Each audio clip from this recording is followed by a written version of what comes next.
What's up, ladies and gentlemen? I was really scared there for a second because I forgot that I didn't make sure I didn't make sure that the scene was set correctly in OBS before I went live. So I was scared for a second there, but then realized that it pops back up after a second. So it's okay. We're here. Nice. We're doing the thing. What's up, ladies and gentlemen? Welcome back to HCS Pro Talk, your weekly Halo esports podcast. Oh, it's Monday. That it is. For those who didn't really know, the show used to be on Mondays. It was on Mondays for the longest time. And then we had to do a little stint there where we were on Wednesdays because one of my wife's classes was on Mondays, which would make it so we couldn't do the Monday show. So now we're back to doing the Monday show. This is episode 338 for the week of May 5th, 2024. And the title of this week's episode is Just Another Manic Monday. Oh, nice. Part of me wishes it was Sunday, but you know, it's okay. What are you going to do? My name is Josh, aka JK Fire. This week I'm joined by the man in the, I'm going to say, I know this isn't the name of the hoodie, but I don't care. The Interstellar SSG hoodie, Will, aka I am Mr. Mayhem. Will, how are you doing on this Monday evening? I'm doing all right. A little tired, a little sore. I went to my brother's yesterday. The bouncy house. The bouncy house, yeah. He got a freaking like bouncy ball obstacle course for my niece's birthday. And yeah, they wanted me to run it, so I had to get in there and climb around a little bit. And it was a good time. It was always fun to mess around, play with the nieces. They were having a blast. I freaking got tackled multiple times. You just let your inner child out? Basically ran around in a bouncy house for an hour or so. But yeah, being old, my body is sore from it now when I'm not, that shit used to not happen. I used to be fine. My knees hurt a little bit. I could feel on my back. My back. Would you say it's your neck, your back? I'm not going there. I'm not going to go there either. I'm not going to finish it. Don't worry. But other than all that, I'm doing fine. How about you, Josh? How's your Monday been? My Monday's been pretty good. Getting back into the swing of things with the show. In terms of like doing show notes, on Monday now instead of Wednesday. So that was just an experience. But other than that, we're just, we're chilling. We're having a good time. I grilled some chicken on the bobby.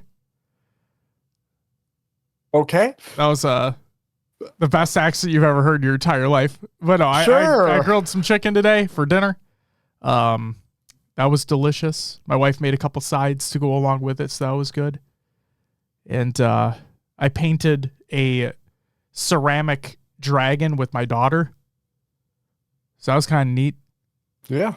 Yeah. We watched Shrek Forever After, the fourth Shrek movie. So fourth one.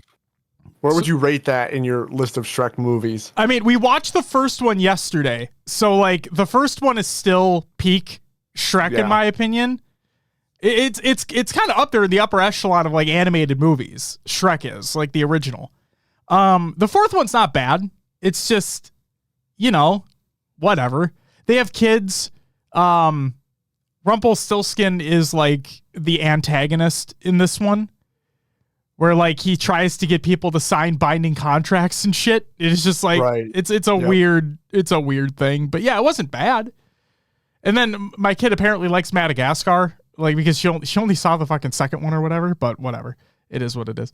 Riz says Shrek 2 is the best, and Watsy agrees. I don't know.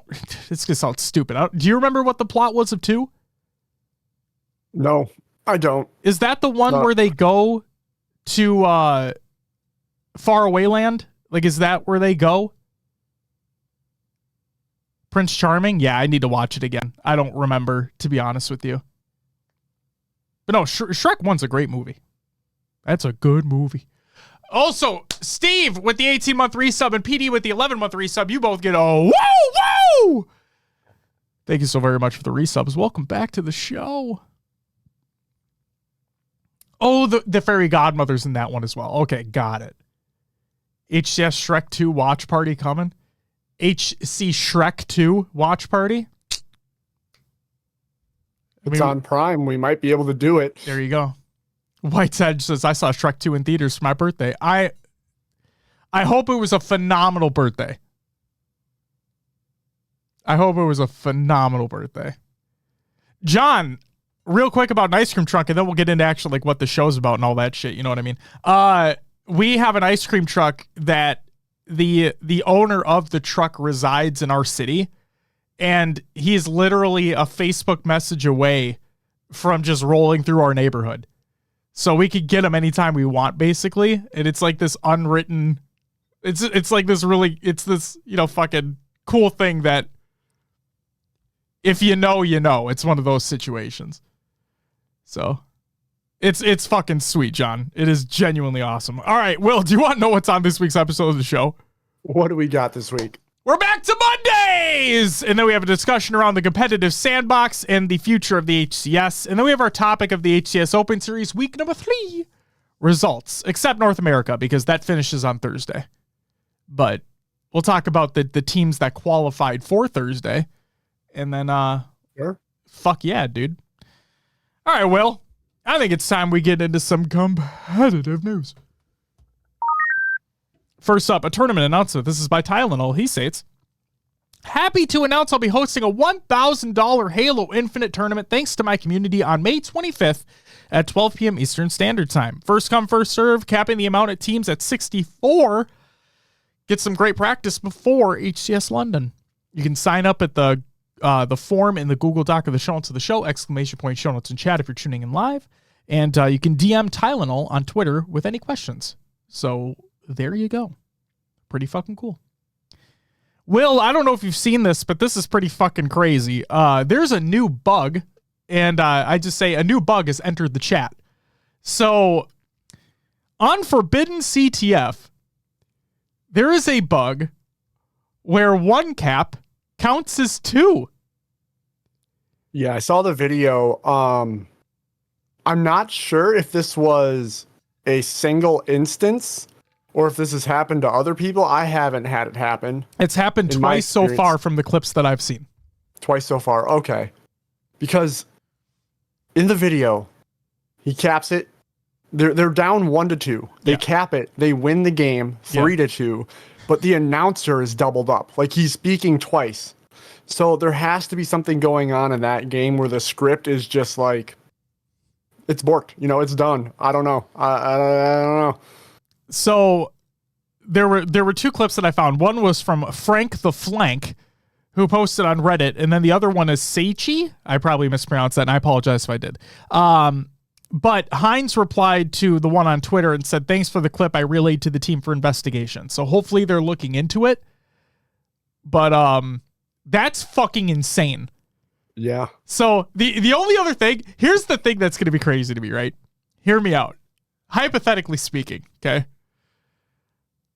I don't necessarily want to speak this into existence, but think about this for a minute. If this is not strictly related to online, and this translates to LAN, and this feels like an online thing. I'm sorry. Sure, it does. Sure. I hope it is. But hypothetically speaking, it's not. Okay? I would hope if it comes to that point, because Hines relayed it to the team, so we know that the team and Hines are aware, right? So I would hope that if this is not strictly online related, that they would take Forbidden out of the rotation for London. Like if they're not able to have it fixed in time, you know what I mean? Like I hope that there is, obviously I hope there's a discussion internally about that. I hope that if it comes to that there's an announcement that's made. But yeah, but like you said, it very well could just be an online thing, and I hope it is an online thing only. But this is Infinite we're talking about. It feels like anything's possible, and no pun intended for like the infinite possibilities thing. But man, this game is just It's crazy. So we'll see. Watsy says, I can't even imagine the crowd reaction. That's the thing, right? Like, for all we know, it could just be an online thing. And if it is not strictly an online thing, then I hope that an announcement is made ahead of London and says, if they can't fix it in time, right? If they can't fix it in time, there's an announcement that comes out that says, hey, due to the issue that's been relayed, we're going to remove it from the competitive rotation for London, competitive integrity and all that, and I'll move on. But who knows? Riz with the 11-month resub. You get a whoa! Thanks so much for the 11 months. Greatly appreciated. So, there's that. There's a Halo Data Hive update by Halo Data Hive, adding some additional stats to all areas of Halo Data Hive. Body kills and coverage, grenade kills and coverage, melee kills and coverage, headshot kills and coverage, average life duration, and callout assists. And then for the HCS and Community Series, it will only be available for new series from May 4th onward. Okay, so new scrims, new Community Series that are made right now, those will be included. Cool? Cool.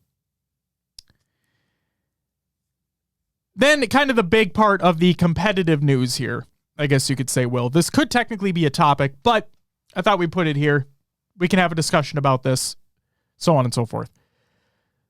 A discussion around the competitive sandbox. This was by many. We'll start with what Lucid said. Now, I'm not going to include like the banter back and forth between Bound and Lucid. Instead, I'm just going to include like the base statements that were made, because those are the ones that add to the overall conversation that we're having. Make sense? Cool. Lucid says, why are we not working in any different weapons into competitive at all? Skewer, Sentinel Beam, Hydra, just a few that could be introduced back into competitive. Instead, we're corner camping on half the map pool with shotguns. Bound replied with, when will competitive Halo return to actually being competitive? Any weapons that don't require a level of skill shouldn't ever belong in the sandbox. For example, AR, shotgun, Sentinel Beam, aka the Covenant AR, whatever, have no place in competitive and should never belong there. Frosty said, we just lost touch with what competitive actually is. The worst part is the movement mechanics, which no one is even talking about anymore. Strafe speed is so high that everyone is jiggle peeking every life. Everyone has God movement because sliding is busted. Game is too easy. We're playing with the entire sandbox of weapons made for casuals. They made the Bandit for competitive, but the time to kill is so fast, the gameplay is dog shit. Everyone is just running at each other brainlessly. The changes being made have zero competitive intentions in mind. Okay, so obviously that is Frosty's take on the situation, okay? So then T-Squared chimed in with something that, Will, you and I have talked about multiple times on the show throughout the years, okay? So here's what T-Squared came in and said. Surely there's an easy way to fix this. Consistent communication between the pros and 343 team, off-season testing of new maps, game types, and weapon settings, team captain focus groups with the 343 team. It all makes sense, right? That all clearly makes sense. He says, we did this for years with MLG. The one issue is lack of participation from players. Not saying or calling out the players by any means with the last part. I'm on their side. Simply stating this was the issue in the past because everyone is so focused on competing and practicing that sometimes we didn't want to play unofficial game type. Excuse me. So then we have a little discussion between Spartan and T-Squared. So Spartan starts off in a typical Tyler statement. I think when they drop the ego and the idea of pro players should never have any control or influence over the competitive maps and settings, that will be possible. So T-Squared replies, has that been said or more just the vibe everyone is feeling? It should definitely be a shared space with them ultimately making the end decision. Definitely an important topic and curious on the current state of things. Guessing lots of red tape. Are any of my bullet points a thing? Before I get to the rest of it, Spartan said, no, none of the bullet points are a thing. We didn't know anything about the rig coming back aside from people spectating the pro team playing it from a friends list. Otherwise, we would have never known it was being tested. T-Squared replied to that one saying, we used to have meetings with the captains before every tournament in MLG to discuss things like this. The best way to fix it would be during media day. The captains represent their team, and the 343 team meet to discuss how to improve the entire space across the board. Going back a step here, in regards to what Tyler thinks was publicly said, Spartan says, it's been publicly said, can't remember where, whether it was in a tweet, a blog, or a stream, but it was said. And then T-Squared says, everyone wants the same thing, which is for it to be competitive and to grow, so having public convos and taking time to clearly state what the pros want fixed is important. Pros aligning, being professional, organized, and clear. Otherwise, it's just bitching. He says, you know this, he's just reiterating. So that's the conversation that took place over Twitter. And, Will, like I said, we've had this conversation countless times where if they want... Well, actually, first, let me get your thoughts on this whole thing, Will. Sure.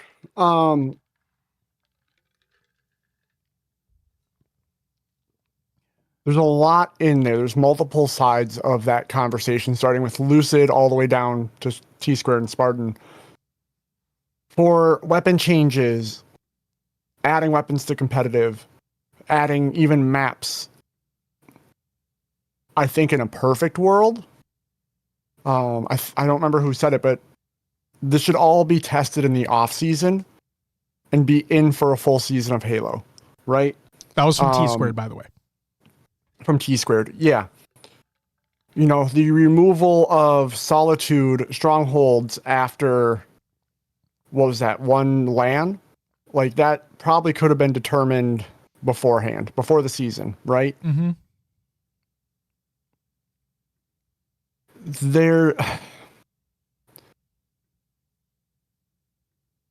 I agree there needs to be some changes along the way. Maps added, maps taken out, maybe weapon placements, equipment placements changed to keep the variety, to keep people engaged, to just change up the flow a little bit. Mm-hmm. I do believe the second step is the pro player communication.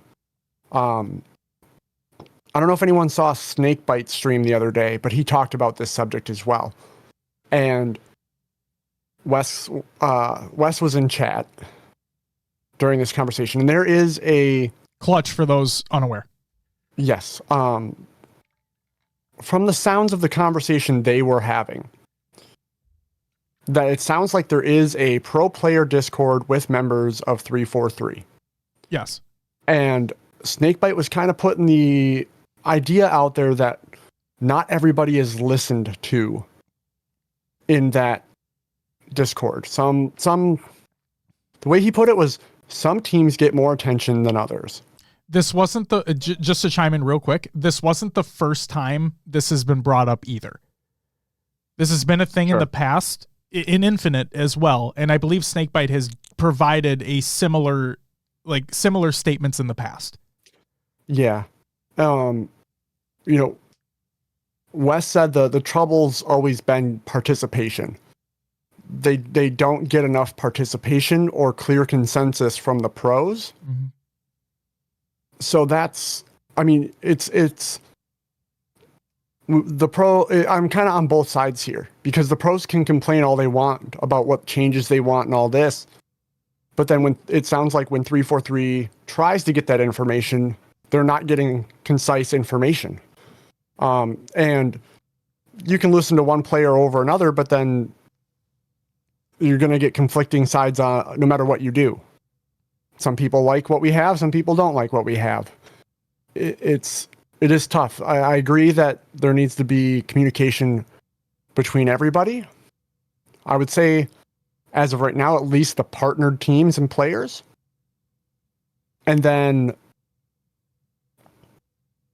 take that data, because they're all about the data. Yeah. Put it into testing over the breaks. Mm-hmm.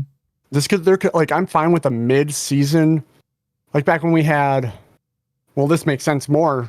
We have 4 majors and worlds. Midway through the majors, like the first 2 majors take place. If you need to change things, then go for it for the last half. Like a mid-season split. So mid-season split. Yeah, I'd say the settings would either have to change mid-season on the split or before the season starts. And that's with any weapons added, anything like that. Yep. Maps, whatever. So it all kind of comes back to having this fluid, do I want to call it communication? Like this fluid movement of the whole scene, right? Like get the pro players' inputs, test during the off season, or like even if you want things for the next season, you can test during the second split too, and say, hey, we're thinking of adding this for next year of HCS. Does this work? So I don't know. There's a lot there. There's a lot there to unpack. As far as Lucid wanting like Sentinel Beam, I don't think the Hydra should be in competitive with the lock-on feature. Yeah. The Sentinel Beam I get because it's a close range weapon, takes skill to hold your reticle on someone with it a little bit. With the pros do seem to fry with it, but we don't have anything else to combat like a heat wave, right? Like I think a Sentinel Beam could combat a heat wave up close, going time to kill on the 3 shots of the heat wave versus Sentinel Beam. So I don't know. I can see both sides. So T Squared also released a video regarding his take on this, and one of the things he brought up was back in the day. I'm paraphrasing here, but back in the MLG days. Actually, real quick, Absent with the 9-month resub, you get a whoa! Thank you so much. Welcome back. Hashtag ban. Who are we gonna ban? Who do you want to ban, Will? Should we ban PD or should we ban Piffin? Wait, what's up? I'm just saying, like the whole. Never mind. Regardless, I'm sorry. I was reading chat. I wasn't caught up. I wanted to make sure I didn't miss anything. PD says Piffin. All right, we're banning Piffin. Got it. Okay, sounds good. Oh, but Absent says ban PD. So this is the hard part. I didn't want to ban Absent. Absent resubbed. You know, but so did PD. I think we gotta ban Piffin, guys. I think that's the consensus here. I think we have to ban Piffin. He never resubbed. Ban Snag? I mean, I'm down to ban Snag. Fuck you, Snag. Let's get it. All right. Also, welcome back, Snag. So, back on topic here. And Beth, I saw your message. Don't worry. But first, real quick, just your average Halo guy. That player union thing, agreed that something like that should happen, but it really feels like it's never going to fucking happen because there's a lot of more that needs to happen for that type of thing to take place. Like there's so much more behind the scenes that needs to happen first before a players union could ever exist. So it's really easy to be like, yeah, this needs to happen, and be like, yeah, we agree, but it's very hard. But T Squared put out a video in relation to the take that he had. And I'm paraphrasing here again, but he said back in the MLG days that each team, like each of the top teams, right, would have a single person be the representative of that team. Okay. And then like whether it be the captain or whatever, but like that person would be the representative of that team. Or was it maybe, okay, I'm probably misremembering here. Somebody correct me if I'm wrong. Did he say, should just bring up the video. Or did he say that he was the communication for the players? Like he was the representative for the players? Because now I'm forgetting. It was one of those. I don't know. And I don't want to take the words out of his mouth. Like I don't want to misconstrue what he was talking about. So I apologize, Tom. So if anyone remembers, please let me know. But either way, I think it really all comes down to communication, Will, like you said. So I'm very conflicted here because what you were saying based off what Clutch was saying is that it feels like there's not enough like participation, right? Yeah. And I don't want to speak for those that are not participating, but I want to know why. Like, I want to know why they're not participating because clearly, go ahead. Snakebite brought up that, and it's kind of best comment faded in H5. They felt like they weren't listened to, so they stopped trying, right? But I think that was more to do with H5 than it was more Del Hoyo. 3 not listening. Yeah. I think it had a lot to do with Quinn, but that's besides the point. To say it without saying it, right? It's okay. I'll say it. They weren't able to make changes quickly in H5.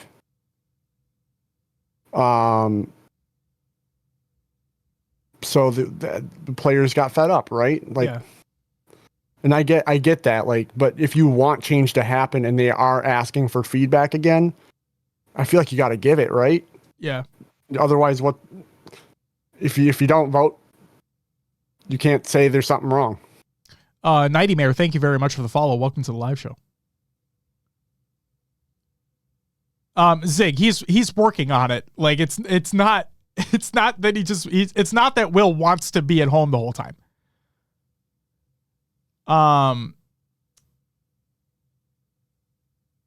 Dragar says, I heard a lot of that from Infinite, like how Sparty got silenced for talking crap about 343 because they weren't listening. But that's the thing, Dragar, is that it's what T Squared was talking about in his statement. It's what we've been talking about for years. It's how you convey that information. It's how you convey that frustration. And if you're not doing it in a professional way, which he wasn't, back in that day, he was not doing that. That's why he got fined.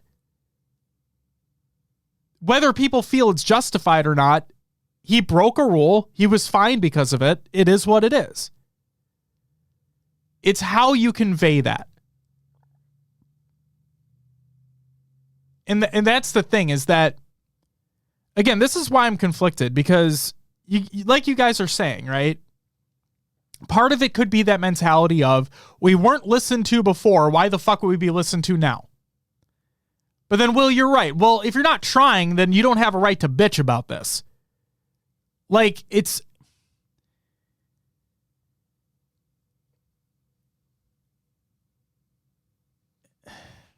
Yeah, I'm just very conflicted on this. Obviously, like, I want what's most competitive for the league. I want what's best for the players playing competitively in the league.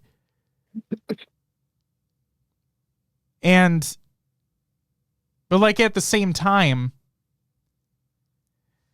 Will, remember when back in the H5 days, the feedback had been received and really nothing had been done because of it? Like, yeah, we had those first couple of years or first season or whatever the fuck it was with AR starts and all that shit, and all the armor abilities enabled and everything. And on the one hand, now I hear me out here for a split second, okay? Because it's going to sound like I'm trying to defend this, and I'm not necessarily trying to defend it. I want people to try to see it potentially, and I don't want to put words in their mouth, but this is my true feeling about where 343 was coming with this. It's a new game, right? Halo 5 at the time. It was a new game. If I were 343, I would assume that they'd want the players to play with the new sandbox, everything that was available to them, whether or not it was quote unquote competitive. Okay? That's why I'm talking about ground pound and all that bullshit. The fact that it took them so long to get rid of it, that was a problem. And we had multiple instances of that. And it felt like they shoehorned in Oddball when it wasn't ready. They took it out again because it wasn't ready. And then it did work a little better when they reintroduced it. But again, it felt more like a shoehorning in.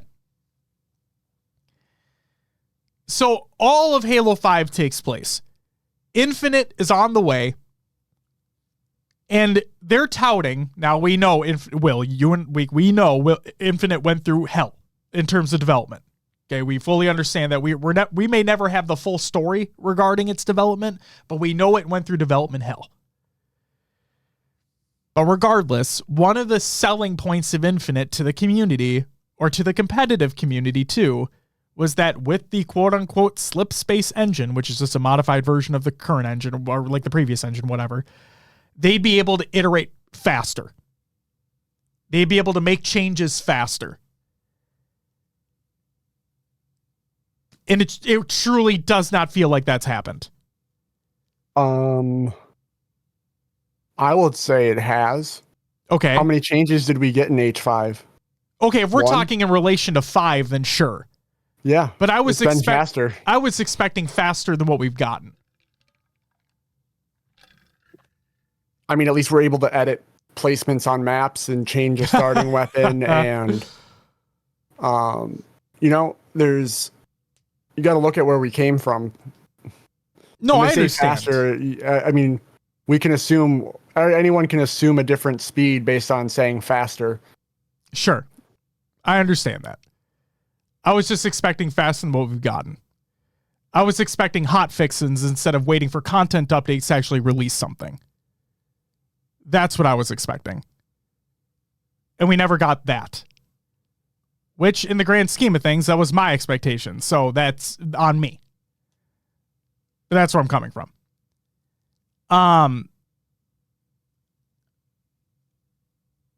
But yeah, I'm curious because people know my stance on how things are going to go next year.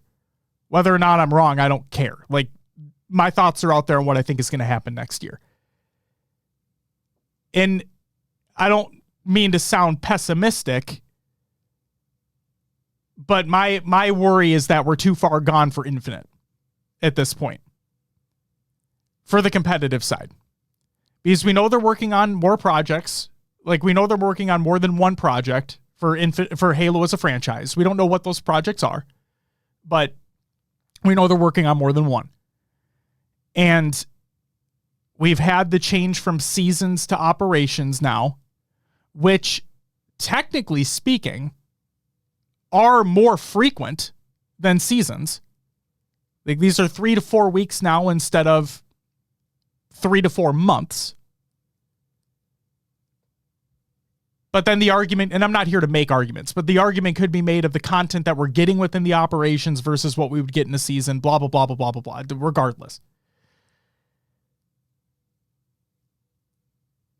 This conversation will about like the competitive sandbox, like whether or not 343 is listening, what the future of the HCS is going to be like, blah, blah, blah, blah, blah. I feel like we have this conversation, if not once a year, once every 2 years. And I think there needs to be, I think you guys are right in what you're saying in regards to like players, they should be more open to having that conversation. Whether or not something happens because of it, that's a whole other issue or potential issue. I'm not going to say issue, but I'm going to say potential issue, right? Because we know that the Bandit becoming the starting weapon, like to put a notch in HCS's favor here. We know that the Bandit became the starting weapon due to a lot of feedback that had taken place. Okay.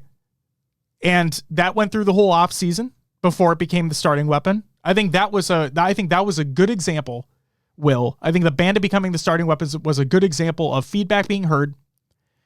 Them changing the fundamental nature of that weapon. Because remember, guys, it used to just be the Bandit, not the Bandit Evo. So the fact that they retuned that weapon entirely, added a little scope to it as well, to make it competitive viable. And again, there's that whole conversation now about time to kill and all that, blah, blah, blah. But the fact of the matter is they did do that. They did iterate on it. They took all the feedback and they introduced it as the starting weapon for this year. That to me, Will, was the perfect cycle of what needed to happen there for a change to take place, them taking the amount of time needed to test and everything, and then get it out the door. For the competitive landscape, right? Arav says, did the pro players test the Evo and provide feedback before the change? I believe, now, this was a while ago, Arav, okay? So please don't quote me on this.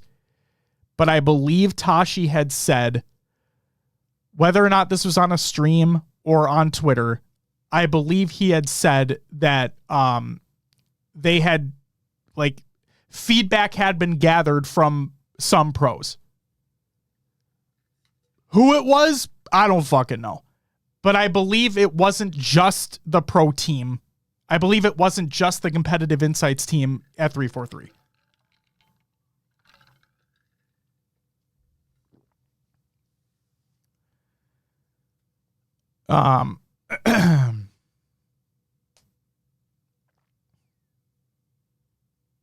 Sorry, I'm just trying to catch up on chat here for a second as well. Oh, you're good.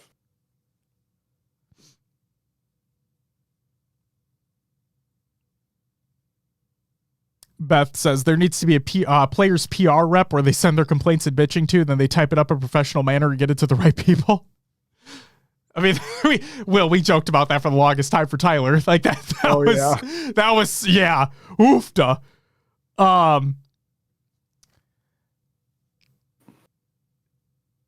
So yeah, I'll say this.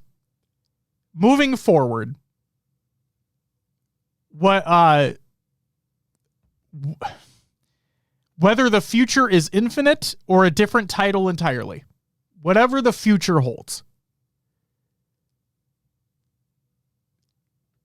if you want to make players and HCS alike, okay, this goes both ways. If we are committed to making this the best league possible, the most competitive possible, the most entertaining possible, right?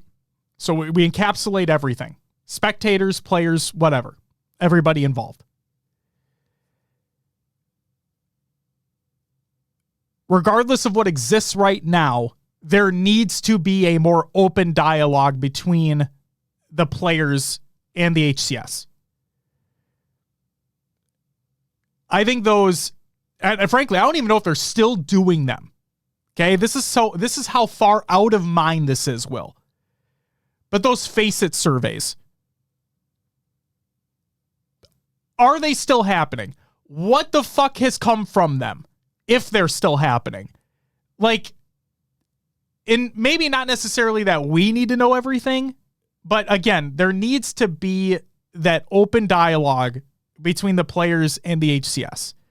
The spectators kind of already have that because we can just fucking, we'll tell the orgs or we'll tell the HCS or Tashi or Hines what we like and what we dislike about broadcasts and everything, or like going to the event. And one of the things that I love about what we do on this show, Will, is like when people go to a LAN, I ask for your guys' feedback if you went to the LAN, what your thoughts were. Because we know that there are folks at 343 that listen to this show. And I've seen it firsthand, a notes app on somebody's phone with the feedback that had been received. So I know that people listen. Tyler says, I don't know, most of them tweet about issues and at 343 and HCS about issues. And most of the time, no response in that tweet. Maybe get a private though. And that's the thing though, Tyler, is that we know that there is that Discord that exists, like the server or channel or whatever between pros and folks at 343 and the HCS. Like we know that exists. So I would hope that the majority of feedback is being presented there because it's one channel. The quote unquote source of truth, if you will. That's where I would want all information funneling to. Tyler, I don't know if you know my stance on this, but I can't fucking stand these updates that we receive via a reply on Twitter. I can't fucking stand it. Whether it be Tashi replying to somebody or Hines replying to somebody, I hate it. Nobody should have to go searching for this information. Like, it should all be housed in one specific place.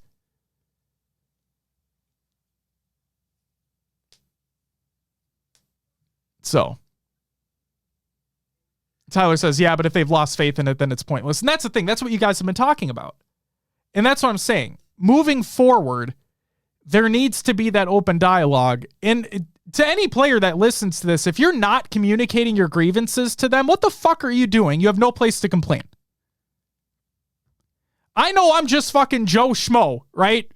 I know I'm not in your position to play the game, but for fuck's sake, if you're going to sit there and bitch about the experience and you're not one of them providing critical feedback in a respectable manner to those at the HCS and 343, then you're part of the problem. And I hope you understand that. Because you guys are right. You guys in Will and chat. Like, if you're not trying to better the scene, then you're part of the problem. And I get that things may not have been changed in the past. I get that things may not be fucking changed now.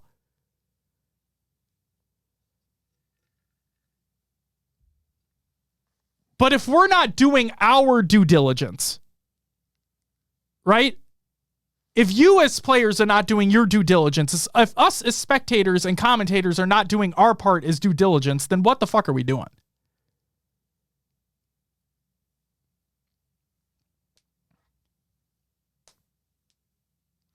Tyler says, also, I think it becomes a bigger issue if a player tweets an issue and a lot of people chime in and also show the dislike of said issue.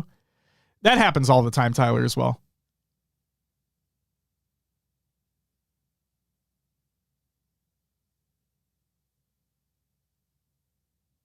What's up, Carnage? Welcome back. Also, Justin, welcome back as well. Saw you earlier.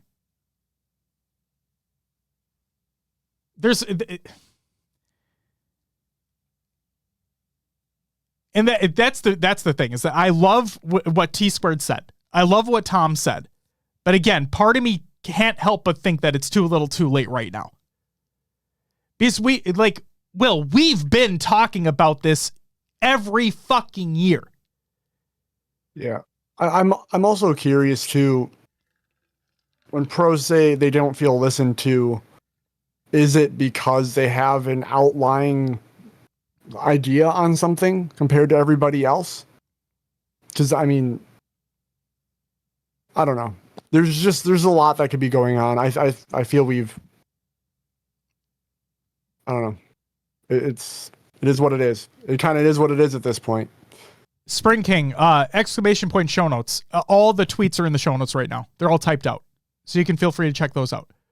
Also, Tom put a video on his Twitter as well. That again, I fucking stupidly forgot to put in here. So I'll add that later.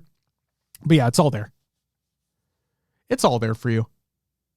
Yeah, Instincts. That's kind of the point I'm getting at. The pros don't even agree with each other. Like, you have in those tweets, you have Lucid and Bound, who love the Bandit change, but then Frosty's in there being like, oh, the Bandit's too OP. And it's like, I think it's in a pretty good spot. And then you have Lucid and Bound going back and forth about Lucid wanting more in the sandbox and Bound being like, no. Yeah, you're never Will, we know that. You're never going to make everybody happy. You're never going to make everybody happy. But at the same time, like, that's why the HCS and 343 have the final say on everything, whether you like it or not. It's just the problem, or potential problem. I keep saying it is a problem when it might not be. Like, the potential problem is that they're just not, either they're not listening as much as the pros want. The pros aren't relaying it as constructive feedback enough. A combination of the two. Changes aren't being made quick enough. Whatever it may be, there's clearly a disconnect that's happening here.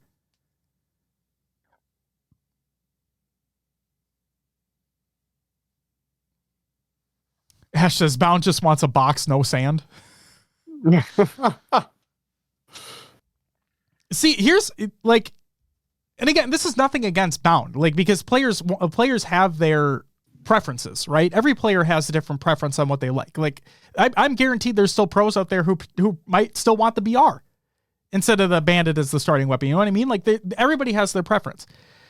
The joke that I wanted to make, the joke that's been percolating in my head, is like, Bound must love the pit then. I mean, not the pit. Bound must love the rig.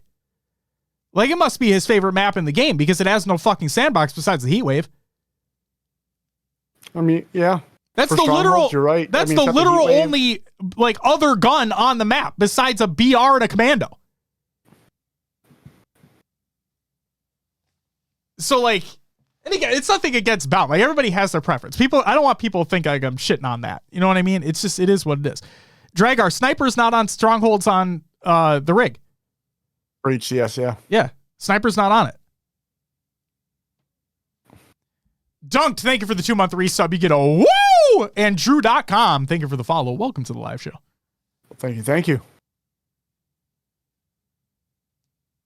Caesar says, I was watching season 1 highlights. The sandbox was amazing. I think I'm happy, Will, with the majority of the changes that were made. Like with the ammo in the stalker, the red rack introduction, and then obviously they fixed the bug with it, so now it's back again. But yeah, it does at times, like depending upon the map you're playing, right? Because it all really depends on that. But depending upon the map you're playing, it does kind of it can feel. Is boring the right word to use? To watch. To watch is what I'm specifically saying. Like, I like watching pure gun skill. So like a bandit on bandit fight can be fun to watch. But if that's the majority of it, where's the variety? Yeah. There's no pop-off moments then, because I mean, Halo has been about controlling those power positions, power weapons, Power-ups. So there's no other weapons on the map. Loses some of the spice. Dragar, I fucking hated the Halo 5 pistols, so I am the wrong person to talk to about that. Surely there's a disconnect. I don't know, but would bet that pros do not get paid to test, so they won't test, but just say what does not work when they actually get the patch. They also do not work for 343. They need feedback, not bitching. That's a good way to look at it, because I was thinking the same thing. Is like maybe another reason why they're not providing that feedback is because they're not paid to provide that feedback. Like, they're paid to play the game. That's an assumption on my part. Like, I do not know that. That is an assumption. I want to make that clear. Nightmare says that's probably why the pit was so popular. 2 snipers, rockets, and OS, plenty to play for, and got fun standoffs. I love the pit. I love it. I fucking love it. Hi, Beth says there need to be more skillful guns then. Beth, could you elaborate, please?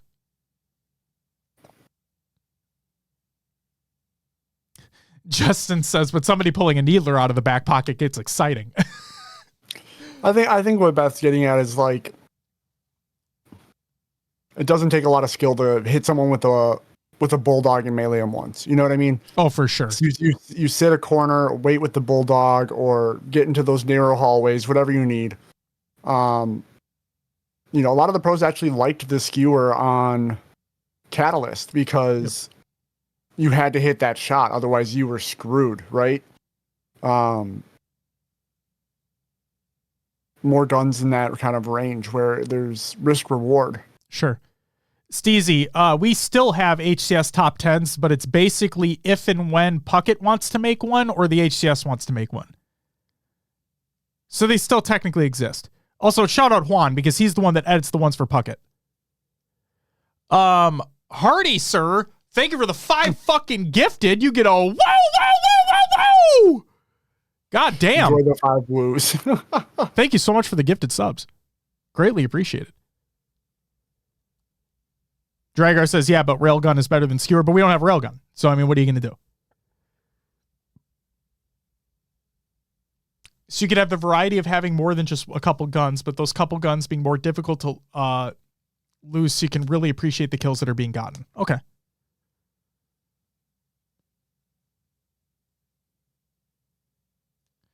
Everybody fucking loves the Railgun. I'm just shit with it, so, you know.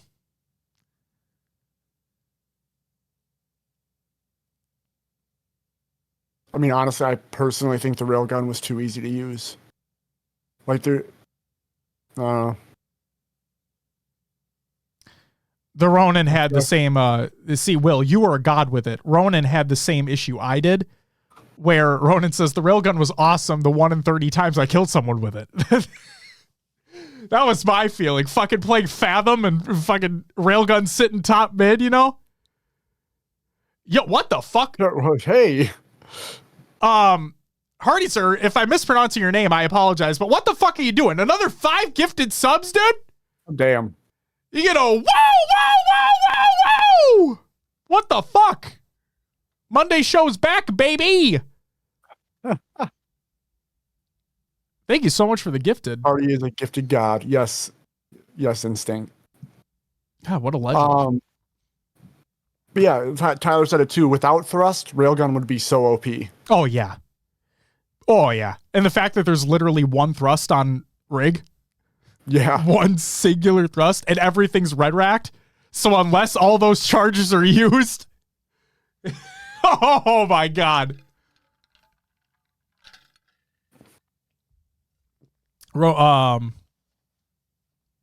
Bart says, I'd love to learn a new weapon that's actually viable in competitive setting.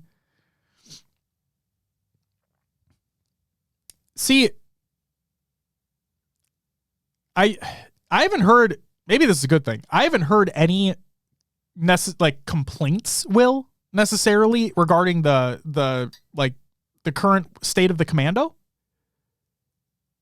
It's really good. Right, but it's not over. Yeah, there it is. It's viable. Right?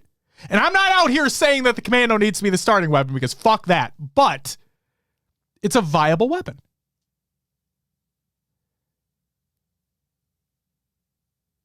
New commando is so much tighter. I'm just giving you shit, Bart. I know you meant better.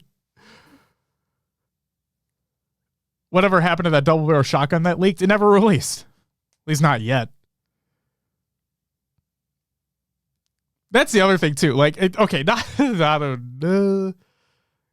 to shit on anyone over there, but I do find it funny because it sticks in the back of my head, Will, all the time about conversations that were had like either pre-release or very shortly after release of Infinite. And like one of the things that was talked about is bringing back fan favorite weapons. Where's that happened? I'm waiting. 3 years in. Most people are speculating now that it's being saved for the next game. Who cares? They barely even complained about the heat wave and they nerfed it. Who made that choice? Maybe they looked at the data because they loved the data. What comes out first, GTA 6 or Halo 6? GTA 6. It's already been trailered. Yeah. I mean, even if it gets delayed, that game's coming out before the next Halo title is. The next mainline Halo title. I should say that.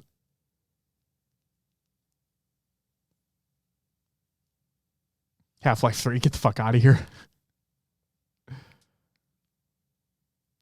Well, there is Plasma Pistol at least now. That's they were EMP. they updated it to be like it was previously. Got it. Okay. The fan favorite PP. That's right, Juan. You nailed it. God damn it. Holy shit. All right. You know what, Will? I'm going to end this potential discussion with one thing. I have an idea for next episode. I'm not going to say what that idea is because I don't know if it's going to be able to happen, but I have an idea for next episode that may try to clear some things up. Perfect. All right. That's it for the competitive news. Which means it's time for Rostermania!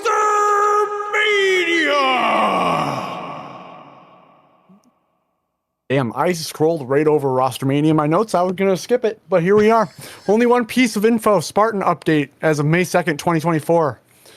He has signed the release from the Sentinels team on May 2nd, and then next move should be announced some point soon. So we'll see where Spartan's going when that announcement comes out. Officially. All officially. We kind of know where he is right now. You know, we didn't lose him. He's teaming with Ryan Noob again. What? No way. But we'll find out officially what he's doing later on. Correct. To Dragger and Spring King, yeah, nothing has been officially stated yet. From any organization, no statement has been made officially. Sentinels have not officially picked up Precision. Complexity have not officially released Precision. Complexity have not officially picked up Spartan. So on and so forth. Ronan says Sparty to Navi. Riz is gonna go fucking crazy. Well, Navi's gone, so Sparty's gone too. He's True. just Navi is gone. That Now- is a true statement. God damn it. Straight ripping or bust. We've been saying it, man. If Straight want to get back in the game, then they need to pick up Foe. feels weird. It feels like it's too late. They're too late. I do not disagree with you. I do not disagree with you. If you, well, I will ask you though. Let's say it's not too late. If it wasn't Foe, who would you pick up if you were Straight? Or would it be anybody? If I was straight ripping and had a choice, Yeah. Let's broaden it. Non-top organizations, not top organizations. So those teams are solidified. You can't pick those. Well, of course. Yeah, that's where my mind went. Because Foe's the only team that doesn't have a real org behind them. That's, yeah, probably. I mean,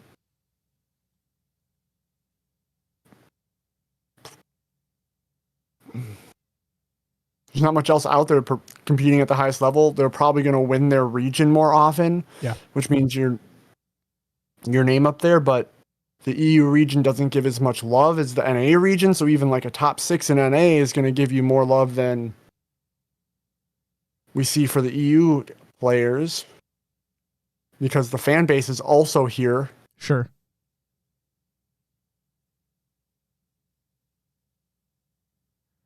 Still deciding. That's collecting them, isn't it? Yeah. Yeah. Collect Rami King Naked Diagram.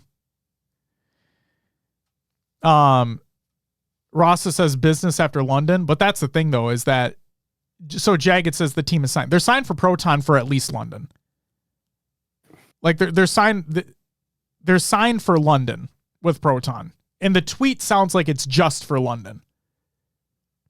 I could be wrong, but the tweet, the way it was worded, sounded like when Proton announced their roster, it sounded like it was strictly for London, because Druck is still going through the ringer in terms of visa stuff, trying to be able to play in the US. So that's a tough one. Yeah, Tyler, that's what Spring King was talking about. That's still deciding.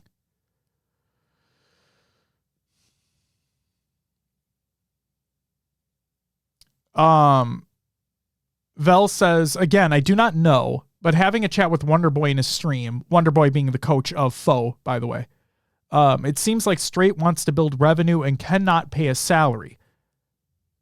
And Foe won't go there as they want a salary. That makes sense. It's just what, and there's oh my god, dude, fuck it, who cares? And nothing against Tom, because I respect what he wants to do. Like I respect bringing Straight Rippin' back. I respect him wanting to build that brand up and being something bigger and better than it was previously. Love that idea. Love it. But again, I can't help but feel it was like too late. I just can't help but feel that. Like when that announcement, when the initial announcement came out, I'm like, where were you 2 years ago? Like, and I get it. Like, you probably had a lot of other stuff going on. I completely respect and understand like why it may not have come back at that time. I get it. Like, why now? The landscape is, it looks as rocky as it ever has been. Like, for the future. We have no idea what the future is going to hold for next year. That's not a good thing either. Like, and I know this is a very weird thing to interject here, but I'm going to put it in here anyway. We still don't have Atlanta dates. Well, that's feeling more on getting those contract signs and maybe phases planning versus HCS planning. Right. We talked about it in Discord today. And while I don't know what it is, it maybe, and I'm assuming here, but maybe it has something to do with FaZe's ownership changes that they've made. I don't know, but it seems like a lot of things are going on over on that side of the world. So I don't know. Hardy, thank you very much for the follow. Welcome to the live show.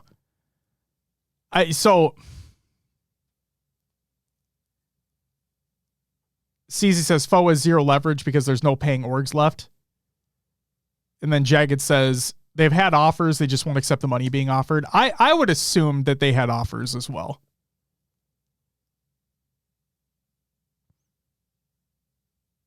Spring says, I don't think it looked rocky when that straight ripping hoodie dropped. The one that I'm wearing right now. That I got in the mail yesterday. I think he's talking the SSG one, he said. Right? Oh, I thought you said straight, my bad. Oh, the SSG ripping hoodie. Oh yeah, that great hoodie, by the way. Yeah.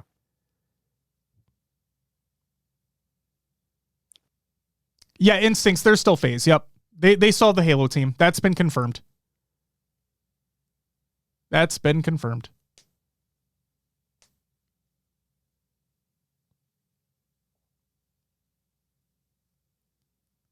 So I don't know. It was just a really weird thing. I'm like, I'm over the moon that you want to build the brand back up and you want to do more. That's phenomenal. Like, I love that idea. Any organization that wants to be in it for the... Go ahead, Will. Go ahead, please. No, so just... Everyone got excited about... No one cared about him, the straight T-squared picking up a team until he teased, like, scouting. Yeah. But really what it comes down to is he does have to build a revenue stream. Yeah. So we can't pick someone up right now. Absolutely. Which is the right thing to do. If you have no way to support that team, you have to wait till you can. So it seems weird to want to enter the scene at this point of the game, but if he wants to come in, support it, help a team, I'm all for it as long as it's done in the right way. We've had too many orgs jump in before they were ready to support teams, try to support teams, and have to bail out, do shady shit, whatever. I'm at least glad that he's trying to get revenue and be able to support a team before he tries to do it without being able to. You know what I mean? I could not agree more. Could not agree more, Will. Hit the nail on the head. I had too many experiences of bullshit. Yeah. And again, while I agree, all I can think about is why now. Sure. It brings up the question too, are these drops quote unquote a money grab? Or is there actually support coming in the future? We had a tweet that said that he wanted to support the scene and do more. Yeah. Which you just hope that's true. Yeah. And they're partnered with Razer, if I'm not mistaken. It can be a very massive sponsorship there. We know that in the tweet that had been, or like the blog article that was put out, they want to focus like a lot on production, a lot on the content side of things, so on and so forth, build that up. And I can only assume here, I've assumed a lot this episode, but I can only assume that while initial statements were said in relation to the HCS, I want to assume that they want to expand out into other esport titles and not strictly focus on Halo. Especially, again, I have no insider information. This is all heart and gut feeling, but just my thoughts and viewpoints on the horizon, on the landscape. It just doesn't seem great in terms of the HCS. So, Carnage, I think one. I think next year, and that's it.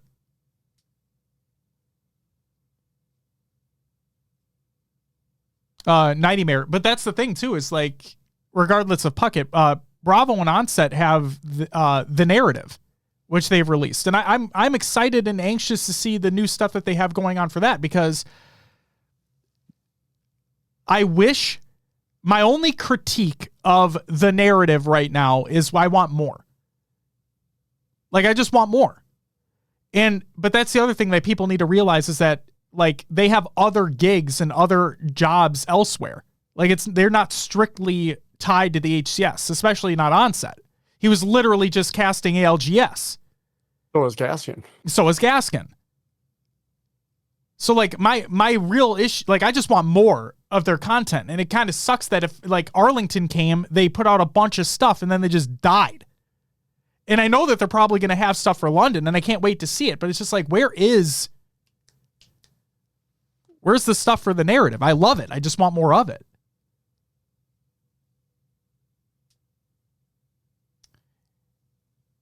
Isn't Onset also in a band? Yeah, he is. Danimals, welcome back, by the way. No, we haven't, but we talked about it in a previous episode. Like you're talking about the Forge Falcon stuff, right?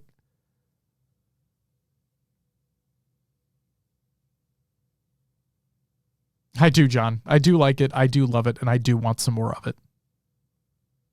Yeah, Danimals, we talked about it in a previous episode. The Forge Falcons, the first ever community-made PvE experience coming to Halo Infinite matchmaking. That is genuinely exciting, and I'm really excited to see what it is. Actually excited.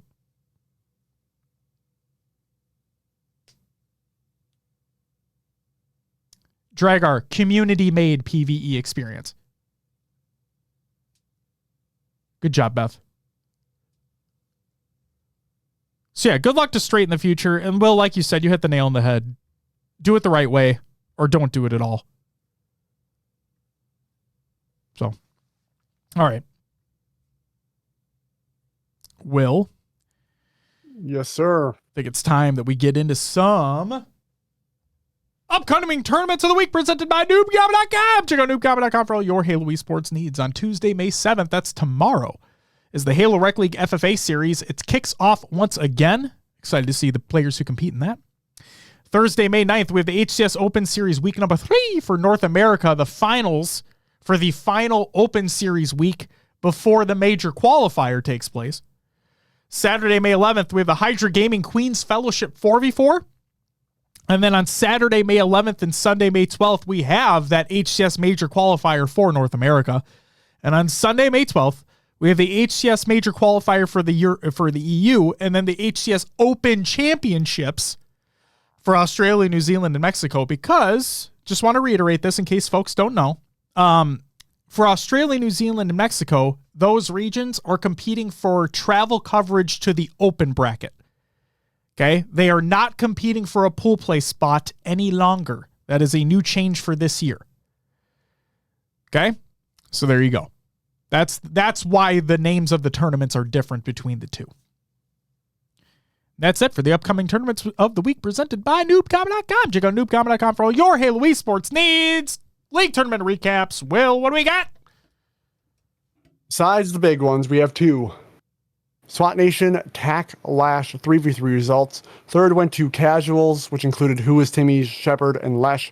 Second went to No Bullet Mag. This was Almighty, Flash, and the Deity Sam. And first went to Jake Trash, which was mine, Love Lily, and Dirty Brains.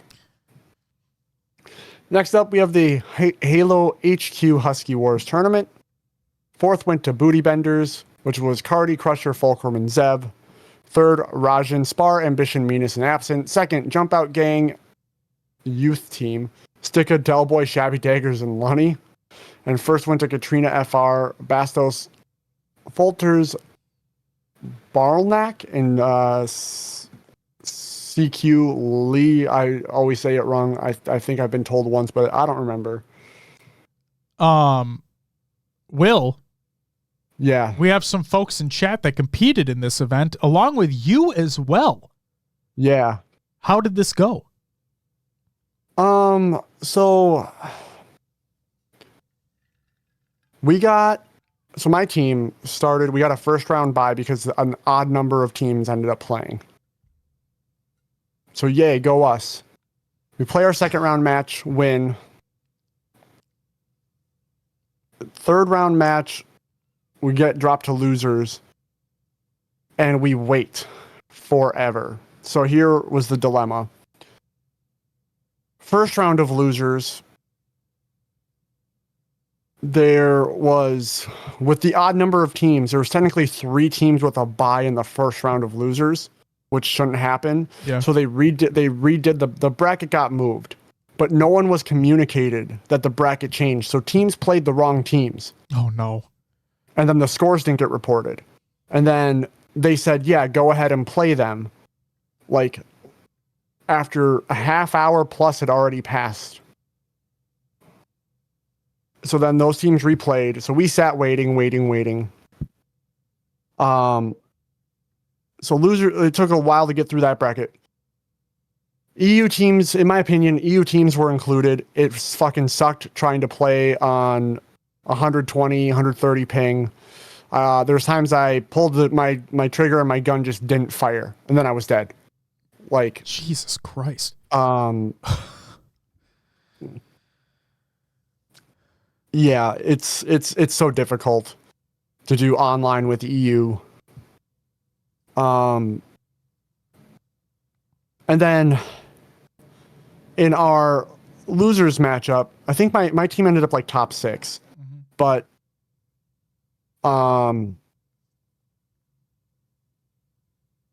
our losers matchup, we got on stream, but we played the first game with the wrong settings. Respawn timer was at 12 seconds instead of 7 for Husky Raid. An instant flag return was on. So if you dropped the flag, it returned. They didn't realize it in the first game. And we played it through. We lost the first game. Then game 2, they picked the same settings. And finally, after like 4 resets, we finally got the right settings in, rebuilding the lobby. The only thing that pissed me off is the other team capped one with the wrong settings.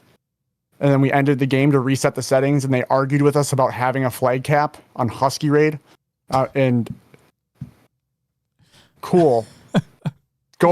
That was Booty Benders, by the way, if you guys want to know. So we argued with Booty Benders for a good like 5 minutes in the chat about being up a flag cap when the wrong settings were literally in the game.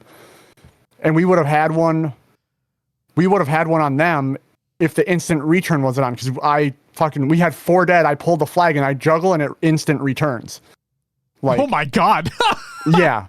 If you dropped the flag, it went right back. So, yeah, we got in an argument with the team about a single flag cap after we basically was like, you can have game 1 even though we played with the wrong settings.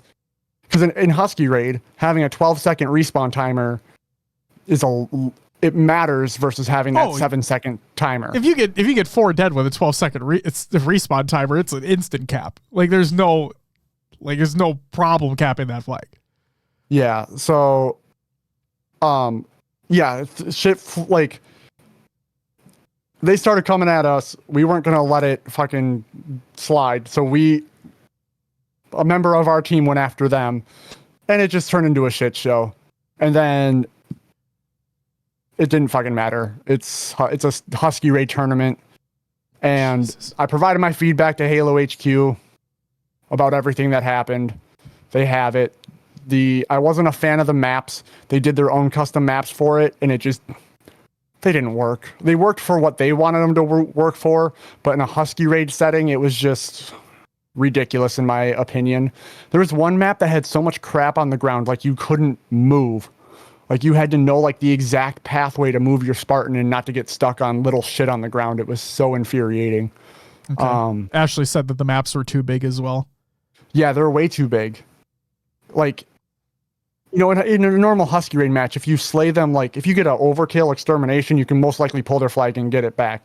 Like sometimes you had to slay like 2 or 3 times to get a flag cap. Absent said the fucking forest map as well. Yeah. It was rough. It was a rough tournament, especially for our experience, but it is what it is.